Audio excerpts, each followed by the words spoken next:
Okay, so take out your notebook, and this is the last topic of the second last chapter. Profitability ratio में हम लोग अभी तक पढ़ चुके हैं लिक्विडिटी रेशियो क्या होता है, जिसमें हम लोगों ने पढ़ा कि liquidity ratio refers to the short term solvency ratio in which we check the short term solvency position by using the analytical tool, that is current ratio and quick ratio. फिर उसके बाद हम लोगों ने पढ़ा था solvency ratio. Solvency ratio is known as long term solvency ratio, जिसमें हम लोगों ने 4 ratios पढ़े थे: debt to equity ratio, total asset to debt ratio, and proprietary ratio, then after interest coverage ratio.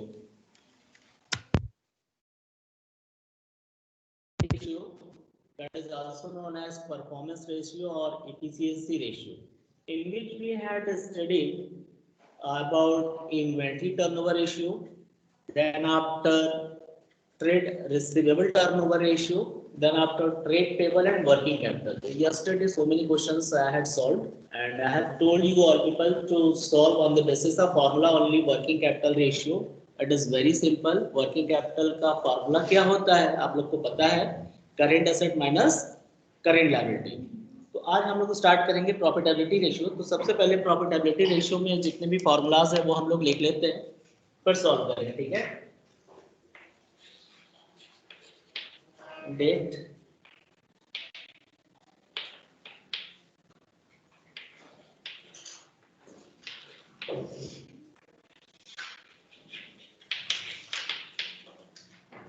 ठीक है,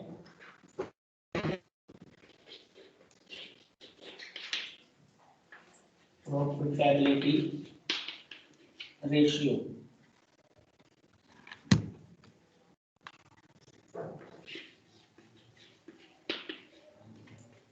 तो देखो जैसा इसका नाम ही है प्रॉफिटेबिलिटी रेशियो, या इसको हम लोग इनकम रेशियो भी कहते हैं। इसमें हम लोग चेक करते हैं कि जो हमारा सेल हो रहा है, जितने रुपए का गुड्स सेल कर रहे हैं, उसके कंपैरिजन में कितना प्रॉफिट हम अर्न कर रहे हैं, मतलब सेल्स पे कितना परसेंट प्रॉफिट अर्न किया, ठीक है। तो इस तरीके से हम लोग तरह तरह के प्रॉफिट पता करेंगे कि कितना हमारे फॉर्म को प्रॉफिट हो रही है। लास्ट में पढ़ेंगे हम लोग return on investment. Return on investment ये बताता है कि हमने कितना पैसा अपने बिजनेस में इन्वेस्ट किया है और उस पर कितना परसेंट प्रॉफिट हम अर्न कर रहे हैं। And this is very very important ratio for the analysis of financial statement. So first formula you should write along with me. Just first of all you should write the formula if you don't have book. So first formula is gross profit ratio. Okay. So gross profit ratio formula जो है वो है gross profit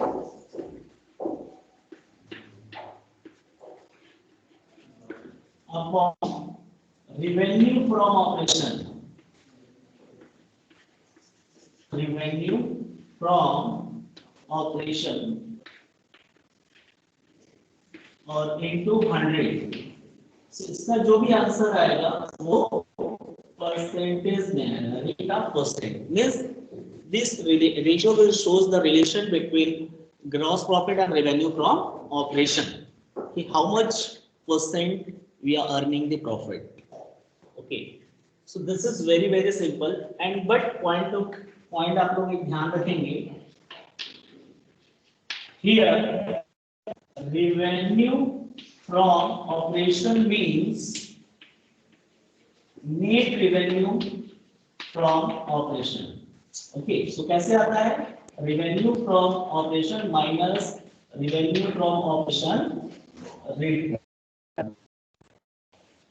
ठीक है। सो कैसे आता है हमारा net revenue, revenue from operation में से रेवेन्यू फ्रॉम ऑपरेशन का फर्स्ट टाइम पढ़ रहे होंगे वो तब तक लोग ध्यान से समझिए इसको। रेवेन्यू फ्रॉम ऑपरेशन को कहते हैं सेल्स, क्लास 11 में पढ़ा होगा। सेल्स का मतलब होता है revenue from operation and revenue from operation return. So इसका मतलब सेल हो गया, तो इसके साथ रिटर्न लग गया, तो क्या हो जाएगा सेल्स रिटर्न। तो सेल्स में से सेल्स रिटर्न माइनस करो, that is known as net sales, है ना। सो नेट सेल्स ही हम यहाँ लिखते हैं। तो हमने यहाँ नोट कर दिया कि जब भी हम रेवेन्यू फ्रॉम ऑपरेशन की बात कर रहे हैं तो it means we are talking about net sales if we are using in this formula. Okay, so,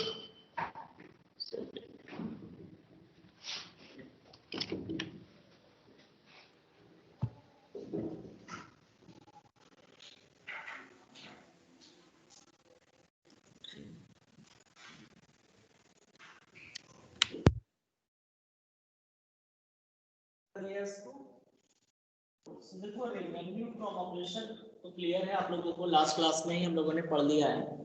but gross profit, gross profit, so gross profit कैसे आएगा आप लोगों ने पढ़ा है।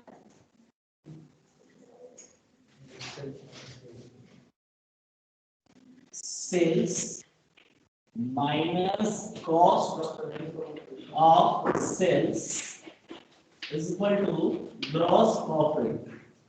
सेल्स का मतलब क्या होता है, मैंने बताया रेवेन्यू फ्रॉम ऑपरेशन, और कॉस्ट ऑफ सेल्स का मतलब cost of revenue from operation. So how to calculate cost of revenue from operation, you know, opening inventory plus net purchase plus direct expenses minus closing inventory, that's it. Okay, if gross profit would be given, so no need to calculate cost of revenue because we require here gross profit. So if already gross profit is given, so it is very simple. No need to calculate cost of revenue from operation. Sometimes cost of revenue from operation would be given, so you need to calculate revenue. So you can add the gross profit to find the revenue. So can note it down. You take the screenshot. Should I erase this?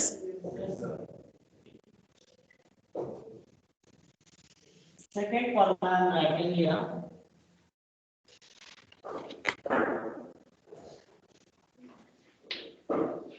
Operating ratio.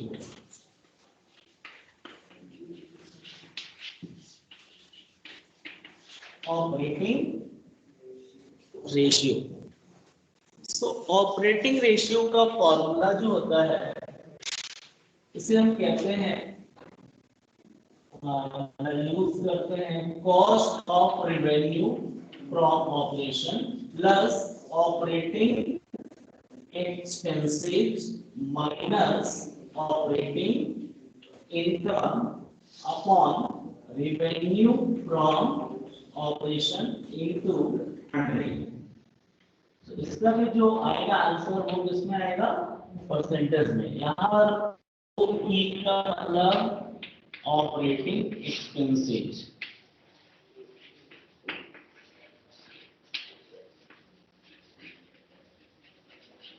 वो आई हमने लिखा है short में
ठीक, सुनो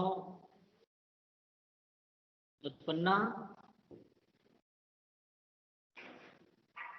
yes sir. लिखा उसका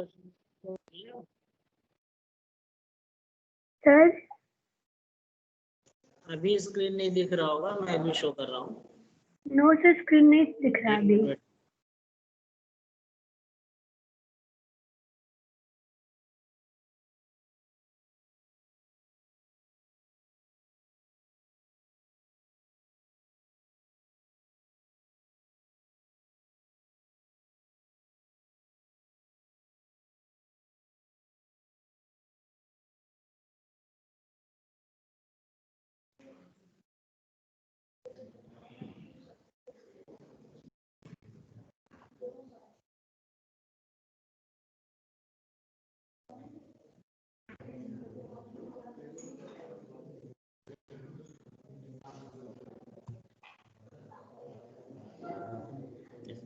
बेटा यस उत्पन्ना अभी देख, उत्पन्ना यस सर। देख रहे हैं? ठीक है, स्क्रीनशॉट ले लो आप लोग। यस स्क्रीन दिख रहा है, लेकिन आपकी आवाज नहीं आ रही है, आपकी आवाज कट कट के आ रही है सर। अच्छा, हाँ तो अभी कनेक्ट हो रहा है, अभी आ जाएगी। ठीक है, लिख लिया कि ऑपरेटिंग रेशियो का फार्मूला क्या है? Cost of revenue from operation plus operating expenses minus operating income. You all are knowing how to calculate cost of revenue from operation. पता है, sales minus gross profit और other alternative formula I have taught. Operating expenses refers to those expenses which we do incur in the ordinary course of business life, like salary, wages, depreciation, bad debts. जो ये सब business को operate करने में charge करते हैं हम लोग, उसको कहते हैं। ठीक है, अब ऑपरेटिंग इनकम क्या होता है? तो ऑपरेटिंग इनकम, जैसे मैंने गुड्स परचेज किया, उस पर हमको कमीशन मिला। ठीक है, सो कमीशन ये सब तुम्हारा क्या है? या डिस्काउंट रिसिप्ट, हमको अगर डिस्काउंट मिल गया गुड्स परचेज करने पे या कमीशन मिला, this will be termed as operating income. तो ऑपरेटिंग इनकम में बहुत रेयरली आपका यही एक दो इनकम आएगा, आप बुक में देखोगे, फॉर्मूलाज में दिए होंगे।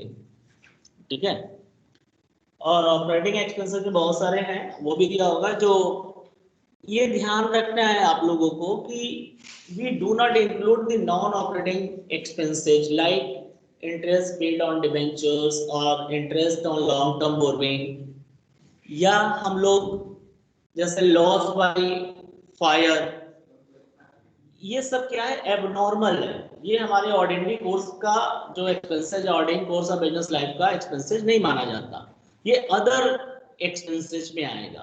तो हम सिर्फ ऑपरेटिंग एक्सपेंसेस लेंगे। आप लोग बुक में जब ओपन करोगे, पढ़ोगे, एक एक चीज एक्सप्लेन करके दिया हुआ है। सो हम लोग ऑपरेटिंग एक्सपेंसेस का फार्मूला लिख लिए, याद कर लेना आप लोग को।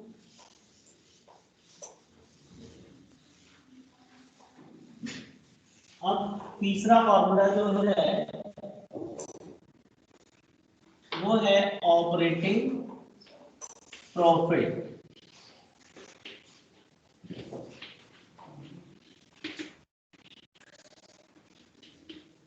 ऑपरेटिंग प्रॉफिट कैसे आता है वो हम लोग, operating profit upon revenue from operation into 100।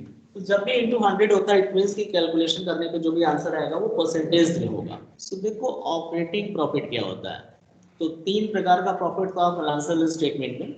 पहला प्रॉफिट होता था ग्रॉस प्रॉफिट, दूसरा प्रॉफिट होता था ऑपरेटिंग प्रॉफिट, और तीसरा होता है नेट प्रॉफिट। नेट प्रॉफिट और ग्रॉस प्रॉफिट के बीच में ऑपरेटिंग प्रॉफिट आता है। एक आध क्वेश्चन सिर्फ बुक में दिया था जो बताया गया था, ज्यादातर प्रैक्टिस नेट प्रॉफिट का ही आप लोग करते हो। सो ऑपरेटिंग प्रॉफिट कैलकुलेट कैसे करेंगे वो आप देख लो। Operating profit is equal to gross profit minus operating expenses plus income. So आप क्या करेंगे, ग्रॉस प्रॉफिट में से क्या माइनस करेंगे, ऑपरेटिंग एक्सपेंसेज। क्या होता है, आप लोग ऑपरेटिंग रेशियो कैलकुलेट करते समय आप लोगों ने पता किया होगा, फिर हम प्लस कर देंगे operating income, so it will be called operating profit. ठीक है, तो एक चीज आप नोट कर लो, this is very very important और वाइवा में अक्सर एग्जामिनर पूछ भी लेते हैं। Sum of operating ratio and operating profit ratio will be equal to 100%। कितना होगा, ऑपरेटिंग रेशियो जो भी इसके पहले बताया और operating profit ratio, don't mess with the self, क्योंकि ऑपरेटिंग रेशियो अलग है, ऑपरेटिंग प्रॉफिट रेशियो अलग है। इन दोनों को सॉल्व करने के बाद जो आंसर आएगा, अगर सम कर दोगे तो it will be equal to 100%। ठीक है, अगर तुमको क्वेश्चन में अगर एग्जामिनर बोल रहा है operating ratio is 75%, what would be the operating profit ratio, तो अब आप सोचोगे हम तो कभी पढ़े नहीं है, सब कहाँ पेन पेपर लेकर इधर उधर, तो don't think so much, just property याद रखो कि sum of operating ratio and operating profit ratio will be 100। So अगर ऑपरेटिंग रेशियो 75% है तो ऑपरेटिंग प्रॉफिट रेशियो क्या होगा, 25% होगा। ठीक है, तो एक चीज याद रखो, ये जो हम लोग कैलकुलेट कर रहे हैं, तो ऑपरेटिंग रेशियो को एक अल्टरनेटिव नाम भी है, जिससे हम लोग कहते हैं ऑपरेटिंग कॉस्ट रेशियो। क्या कह सकते हैं ऑपरेटिंग रेशियो को, ऑपरेटिंग कॉस्ट रेशियो। तो ऑपरेटिंग कॉस्ट रेशियो का फार्मूला क्या सेट करेंगे, जो कि रेशियो सेम है तो फार्मूला भी सेम होगा, लेकिन नाम बदल गया तो उसका भी तो नाम बदलाएगा, कैलकुलेशन सेम होना है, तो क्या हो जाएगा, operating cost upon revenue from operation. अब ऑपरेटिंग कॉस्ट कैसे कैलकुलेट करोगे, तो जो ऑपरेटिंग रेशियो निकालते समय निकालते हो cost of revenue from operation plus operating expenses minus operating income, जो लिखा रहा होगा उसके पहले आप लिखे होगे ना, ऑपरेटिंग रेशियो में cost of revenue from operation plus operating expenses minus operating income लिखे हो, तो इन सबको सॉल्व करने में जो आएगा उसे कहते हैं ऑपरेटिंग कॉस्ट। कभी कभी क्वेश्चन में ऑपरेटिंग कॉस्ट दिया रहेगा और बोलेगा कॉस्ट ऑफ रेवेन्यू पता करो, तो आप कैसे करोगे, ऑपरेटिंग कॉस्ट का मतलब सब हो गया, उसमें cost of revenue from operation भी हो गया, ऑपरेटिंग एक्सपेंसेस भी हो गया। तो क्वेश्चन में दो चीजें दे देगा, ऑपरेटिंग कॉस्ट दे देगा और ऑपरेटिंग एक्सपेंसेस दे देगा, और कहेगा find the cost of revenue from operation. तो ऑपरेटिंग कॉस्ट में से ऑपरेटिंग एक्सपेंसेस माइनस कर दो, cost of revenue from operation आ गया। सो सारी चीजें एक दूसरे से इंटरलिंक्ड है ना, तो आपको जब प्रैक्टिस कराएंगे तो आ जाएगा। सो यहाँ तक क्लियर हो गया होगा कि सम क्या है इसका, क्योंकि ये अगर 100 रुपए का सेल किए तो उसका कॉस्ट कितना आया ये किससे पता चलेगा, ऑपरेटिंग रेशियो से, और 100 रुपए को सेल करने पर कितना प्रॉफिट हुआ किससे पता चलेगा, तो ऑपरेटिंग प्रॉफिट से। तो cost plus profit equal to revenue, यानी रेवेन्यू हमारा 100 रुपीज है, तो ऑपरेटिंग रेशियो अगर हमारा 75 है तो ऑपरेटिंग प्रॉफिट 25 होगा, क्योंकि cost plus profit equal to revenue होगा, सेल होगा। ठीक है, तो यहां तक हो गया। सेकेंड लास्ट रेशियो जो है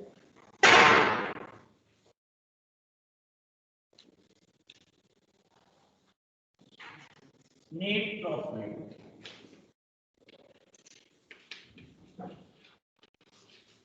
नेट प्रॉफिट रेशियो, तो यहाँ पर हो जाएगा net profit after tax upon revenue from operation into 100। अगर सिर्फ क्वेश्चन में आफ्टर टैक्स नहीं दिया है या टैक्स का कहीं इंफॉर्मेशन ही नहीं दिया, तो आप उस केस में नेट प्रॉफिट रेशियो जो नेट प्रॉफिट दिया होगा उसी पे कैलकुलेट करोगे। यानी बिफोर टैक्स दिया है बट टैक्स का रेट नहीं दिया है तो आप बिफोर पे निकालोगे, या केवल नेट प्रॉफिट दिया तो केवल पे नेट प्रॉफिट पे निकालोगे। बट अगर क्वेश्चन में नेट प्रॉफिट बिफोर टैक्स और टैक्स दोनों दिया है तो पहले माइनस करेंगे, जैसे इनकम स्टेटमेंट में पढ़ाया था profit before tax and profit after tax. तो हम फॉर्मूले में क्या लिखे हैं, आफ्टर टैक्स। सो पहले नेट प्रॉफिट में से टैक्स घटाएंगे तो आएगा आफ्टर टैक्स, अगर बिफोर दिया है तो, और नहीं दिया तो जो नेट प्रॉफिट दिया उसी पर सिंपली कैलकुलेट कर देना है। नेट प्रॉफिट कैसे आता है सबको पता है, नेट प्रॉफिट क्लास 11 से आप लोग पढ़ रहे हो, बैलेंस स्टेटमेंट यानी gross profit minus operating expenses, ठीक है, minus non operating expenses plus operating income plus non operating income, यही सब पढ़े हो ना। ग्रॉस प्रॉफिट में से ऑपरेटिंग एक्सपेंसेस माइनस करोगे और ऑपरेटिंग इनकम प्लस कर दोगे तो ऑपरेटिंग प्रॉफिट आ जाएगा। फिर जो नॉन ऑपरेटिंग यानी अदर एक्सपेंसेस और अदर इनकम, जैसे अदर इनकम में क्या आ जाएगा, नॉन ऑपरेटिंग, किसी फिक्स एसेट्स को सेल किया उस पे तुम्हें गेन हुआ तो वो क्या हो गया, नॉन ऑपरेटिंग इनकम। तुमने अपना पैसा किसी दूसरे बिजनेस में, डिवेंचर में, शेयर में इन्वेस्ट किया है, वहां से तुम्हें इनकम मिला तो income from investment non operating income. Like non operating expenses, किसी पुराने एसेट्स को हमने सेल कर दिया, अब उस पे लॉस हुआ तो ये नॉन ऑपरेटिंग एक्सपेंसेस हो गया, है ना। तो इस तरीके से होता है, जो हमारे नॉर्मल रूटीन बिजनेस लाइफ में जो एक्सपेंसिव इनकम होता है उसे ऑपरेटिंग एक्सपेंसिव ऑपरेटिंग इनकम कहते हैं, और अदर कोई भी दूसरे सोर्सेस से इनकम होता है उसे हम नॉन ऑपरेटिंग कहते हैं, ठीक है। एक चीज आपको बता दें, आगे के चैप्टर पढ़ेंगे, हमारे बिजनेस में जो एक्टिविटीज होती है वो 3 प्रकार की एक्टिविटीज होती है। एक होता है ऑपरेटिंग एक्टिविटीज, एक होता है इन्वेस्टिंग एक्टिविटीज और एक होता है फाइनेंसिंग एक्टिविटीज। समझो, सो एक्टिविटीज होती है ऑपरेटिंग जो हमारे बिजनेस का मेन फंक्शन है, इन्वेस्टिंग बिजनेस को ऑपरेट करने के लिए इन्वेस्ट करते हैं फिक्स्ड एसेट्स पे, बिल्डिंग पे, जो भी अपने बिजनेस में पैसा इन्वेस्ट करेंगे, मशीन वगैरह खरीदेंगे, वो हो जाएगा इन्वेस्टिंग। अब ऑपरेटिंग और इन्वेस्टिंग एक्टिविटीज को ऑपरेट करने के लिए, फंक्शन करने के लिए पैसे की जरूरत होती है, तो पैसा कहाँ से हम ले रहे हैं, वो सारा जो एक्टिविटीज होता है वो आ जाता है फाइनेंसिंग एक्टिविटीज में। तो इसका मतलब अगर हम ऑपरेटिंग को अलग कर दें तो ये दोनों क्या हो जाएंगे, नॉन ऑपरेटिंग हो जाएंगे, यही होगा।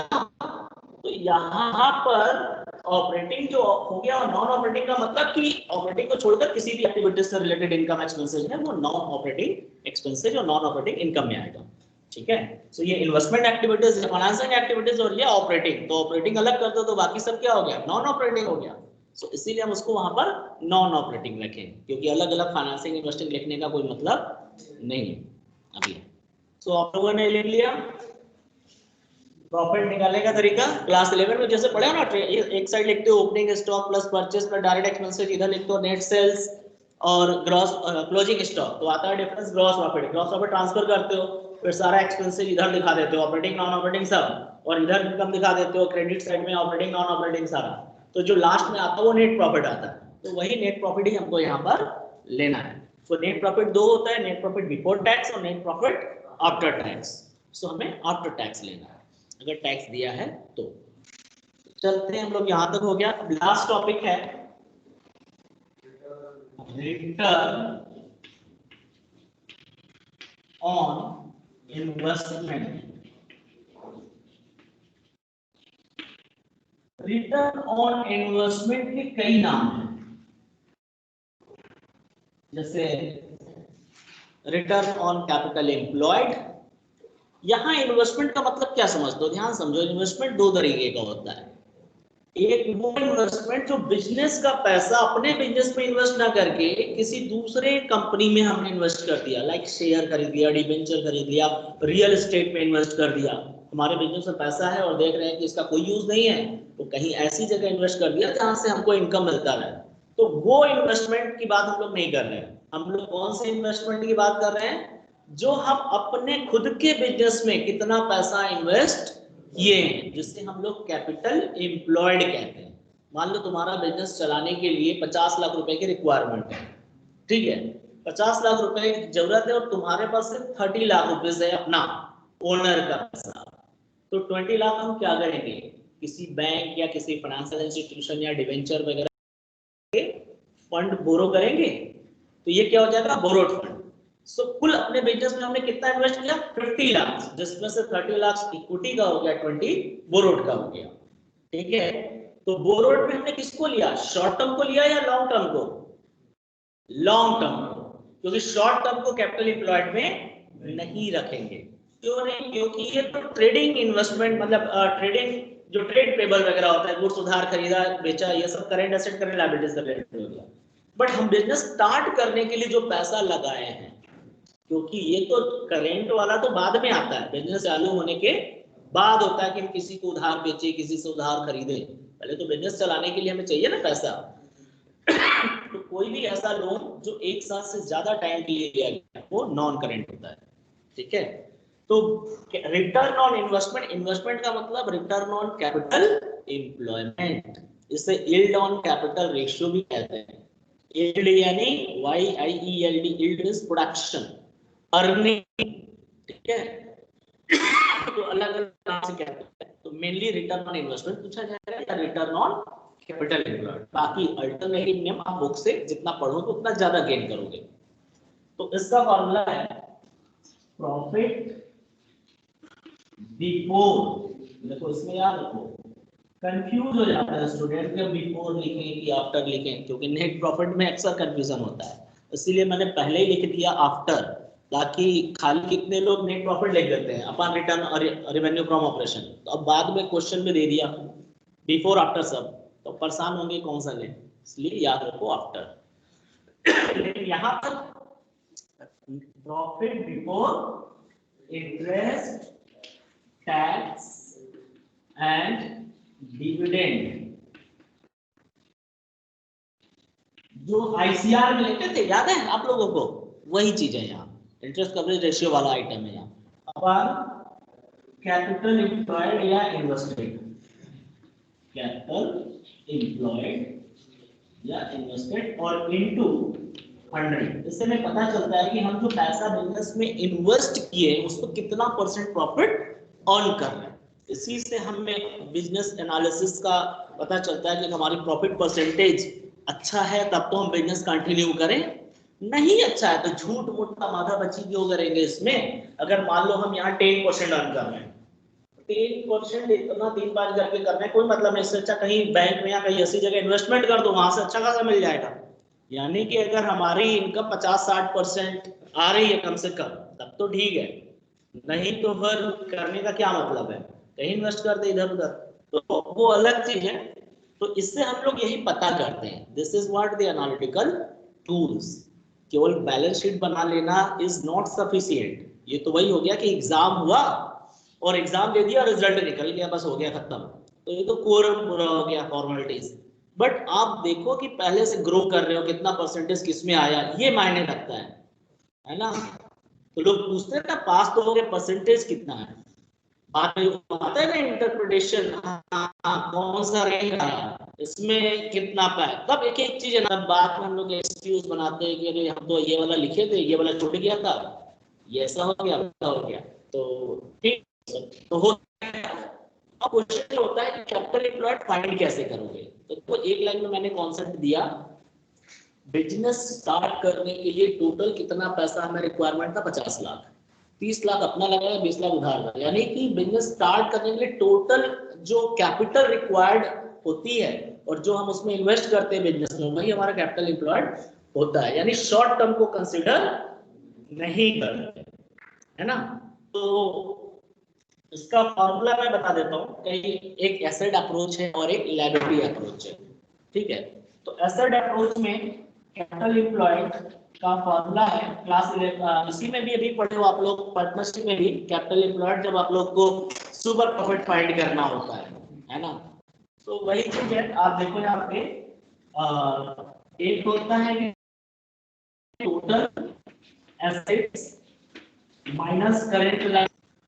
टोटल एसेट का मतलब क्या हुआ, नॉन करंट एसेट प्लस जो बैलेंस शीट का टोटल होता है, that is what total assets, क्योंकि total asset equal to total liability. और करके लिख सकते हैं। देखो ये मैं और इसलिए लिखवा रहा हूँ कि क्वेश्चन में इंफॉर्मेशन किस तरीके का सप्लाई किया गया है, उसी इंफॉर्मेशन के बेस पे हमें सॉल्व करना है। So, अब आ जाएगा non current assets plus current assets minus current liability. तो बताओ इन दोनों फॉर्मूले में कोई डिफरेंस है? नहीं, सिर्फ टर्मिनोलॉजी का डिफरेंस है। क्वेश्चन में टोटल एसेट दिया, करेंट लायबिलिटी तो डायरेक्टली माइनस कर लो, और क्वेश्चन में टोटल एसेट नहीं दिया, नॉन करंट एसेट दिया, करंट एसेट दिया और करंट लायबिलिटी, तो तुम्हें पता है non current plus current equal to total assets होता है ना, वो माइनस कर दो। अब एक और होता है non current assets plus working capital. Working capital कैसे आता है? सो देखो वर्किंग कैपिटल का मैं कॉन्सेप्ट बता देता हूँ, लिख लो आप लोग, current assets minus current liability.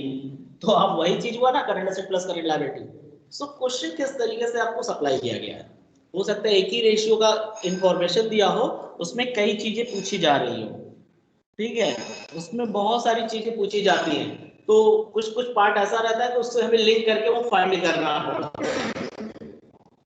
तो और ये तो एसेट अप्रोच हो गया, लायबिलिटी अप्रोच भी मैं लिख देता हूं, आप ले लो स्क्रीनशॉट, आप लोग ले लो जल्दी से।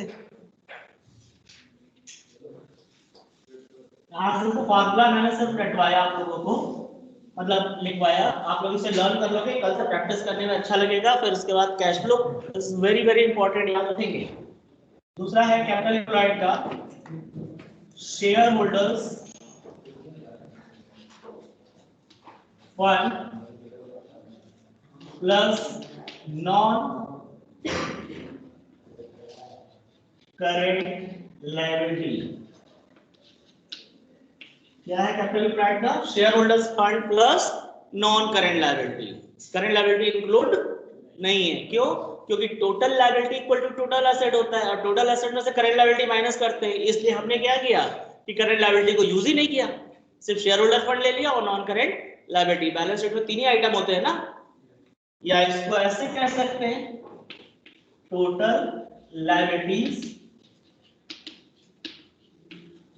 Minus current liability. Done. Total liability means total liability means equity plus non current liability, यही होता है ना total liability means equity share holders fund plus non current liability, that's it. So आप लोग नोट कर लो इसको।